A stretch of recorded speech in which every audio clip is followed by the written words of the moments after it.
Sa Bitag Headquarters, umiiyak na lumapit ang mag-asawang Vilma at Alex Demotita. Pinakinggan namin ang sumbong ng mag-asawa. Dahil sa kahirapan, lumuwas ng Manila yung anak ko, nagpaalam ng papasok ng trabaho. Tumawag siya, "Ma, tulungan mo ako kasi di ko kaya dito." Sabi ko, "Nasaan ka ngayon?" Sabi niya, "Ma, nandito ako sa Bataan. Ihinaan ako ng mga lalaki, ginagamit ako, dinadala ko ni ate kung saan. Sabi ko, "Paano kita mapuntahan dyan? Papa mo walang trabaho, hirap din tayo." Madali lang kami nag-uusap, nawawala kasi parang inaagaw yung cellphone niya. Tapos mga 1 linggo bago naman siya tatawag uli. Humingi siya ng tulong, sinasaktan na niya ako dito, "Mama." Sabi ko, "Ano bang trabaho mo na?" Yun nga, tinitable daw siya ng mga lalaki. Pag wala nga ako customer, hindi ako pinapakain ng amo ko. Tapos kinakaladkad siya sa kwarto, kinukulong. Tapos pinapaso daw ng sigarilyo. Ramdam ng bitag ang hinagpis ni Aling Vilma at ni Mang Alex. Tapos nung tumawag siya, iyak nang iyak ako, pati siya umiiyak. Sabi ko, "Naku, huwag ka umiyak, hindi mo madadala sa iyak yan eh. Paano man, nanihina na ako." Masakit na masakit talaga sa sa loob ko. Pati sipang ko pa, iniisip ko araw-gabi. Halos ako nasirang ulo. Hindi ko mapalo yun. Anak ko na. Tapos malaman mo na sa basta, pasuin ng sigarilyo, hindi pa kainin. Yun ang mahirap. Dobleng sakit ang naramdaman ng mag-asawa sa sinapit ng kanilang 17 anyos na anak. Yung anak ng amo niya, ginamit pa daw siya.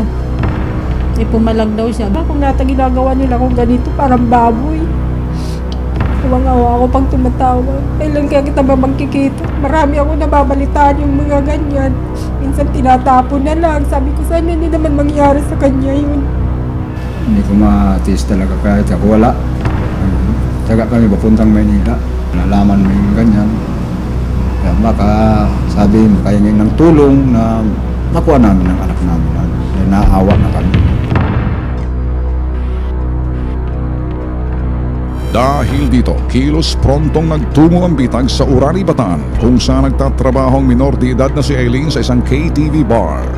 Ibang kasong human trafficking itong tinatrabaho ngayon ng bitag. Nilakbay pa namin mula Manila hanggang Bataan para mahanap itong victim na si Aileen, na na-recruit ng isang recruiter sa Tondo galing Bicol. Itong biktimang si Aileen, 17 years old, pinagtrabaho sa bar, Melanie KTV Bar. Dito sa KTV bar na to, ginawa siyang parang prostitute na rin. Ngayon, ang kakaiba rito, hindi pa makontento rito sa ginagawa nitong nag-recruit sa kanya. Labag sa kanyang kalooban, ipinagagamit siya sa ibang lalaki. Kapag hindi niya ginawa, pinapaso raw siya ng sigarilyo.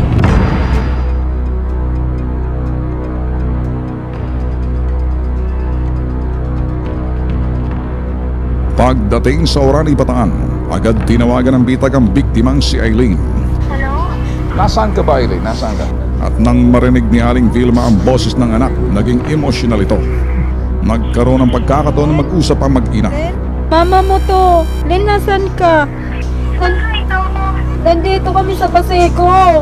"Nasaan ka nga?" May palit ang ilis. "Angeles." Napagalaman ng bitag na naibiyahe na ng mamasan ng KTV bar si Aileen sa Angeles, Pampanga. "Kailan kayo uwi dun sa Bataan?" Liwan niya kami. Mabilis na nag-isip ang bitag ng paraan kung paano may rescue ang batang si Aileen. Aileen, gusto mo namang umuwi? Opo. Kailangan makipagtulungan ka sa amin kung gusto mo umuwi. Opo. Wala ba nakikinig sa atin? Nasa CR po ako. Okay, ganito ha. Nandito kasi kami ngayon sa may Bataan. Kasi akala namin sa may Bataan ka. Nasa Bataan nga po, pero nasa Angeles po ako ngayon. Subalit, ang problema, hindi alam ng biktima kung saan sa Angeles, Pampanga ang pinagdalhan sa kanya. Okay, dinala ka sa Angeles. Saan ka sa Angeles dinala? Anong lugar ng pinagdalhan sa iyo? Ano? Beer house ba yan? Hindi po siya warehouse, kahit na kasunod-sunod. Tapos parang kwarto lang siya. Sino ang tinitirhan mo sa Bataan? Grace po. Si Grace. Anong address ni Grace sa Bataan? Grade 4, Bataan, Orani. Highway po siya eh. Highway. Anong pangalan ng beer house? Melanie Kitty Bar. Melanie KTV Bar. Anong ginagawa sa'yo? Saan ka sinasama? Inaano niyo po ako sa mga lalaki. Tapos pag hindi ko po siya sinusunod, sinasaktan ko. Gusto ko namin kunin pero hindi namin alam kung saan ka sa Angeles. Anong lugar yan? Highway din po siya. Okay. Si Jeric ba nandyan ngayon sa Melanie's Place? Opo. Pag kinuha namin si Jeric, alam kaya ni Jeric kung saan makikita ang nanay niya. Alam kaya ni Jeric yung lugar na yan. Opo lang po yun. O, kukunin namin si Jeric para makuha ka, ha? Huwag ka maingay, ha? Opo. Agad nakipag-ugnayan ang bitag sa tanggapan ng Bataan Provincial Police Office. Dito, pinagplanuhan ng bitag at operatiba ng Bataan Police ang kaso ni Eileen. Itong aking suggestion na, ano? Yung may-ari ng KTV Bar, yun ang nag-recruit sa kanya. Ngayon, hawak siya. Nilalako siya. Kausap lang namin kanina sa telepono. Cellphone. Sabi niya, nasa Angeles ako ngayon. Yung may-ari ng KTV Bar, dito sa sa Pilar. Mas mapuntahan siguro natin. Melanie KTV Bar, Pilar, sa highway po ito eh.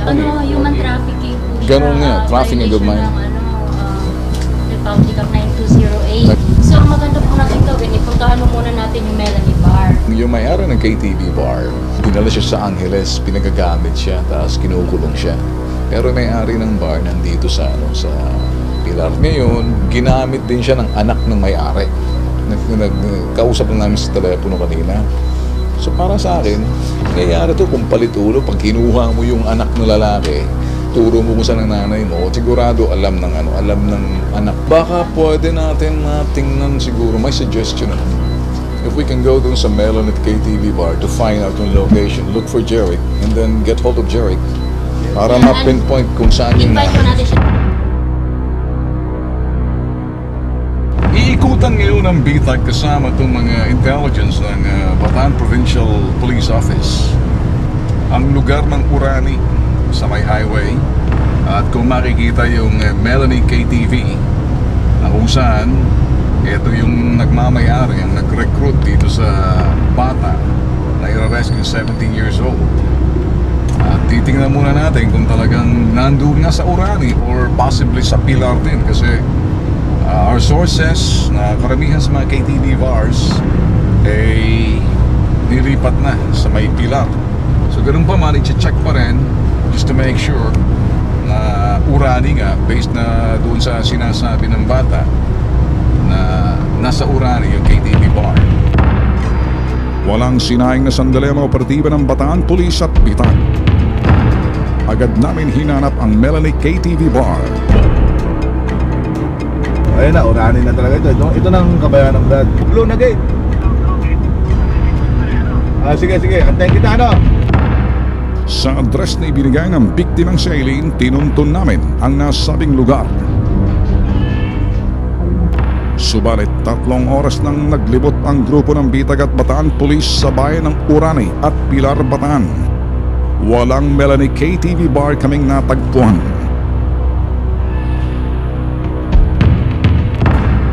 Dahil dito, isang matinding mensaheng ipinadala ng bitag sa mamasang ni Eileen.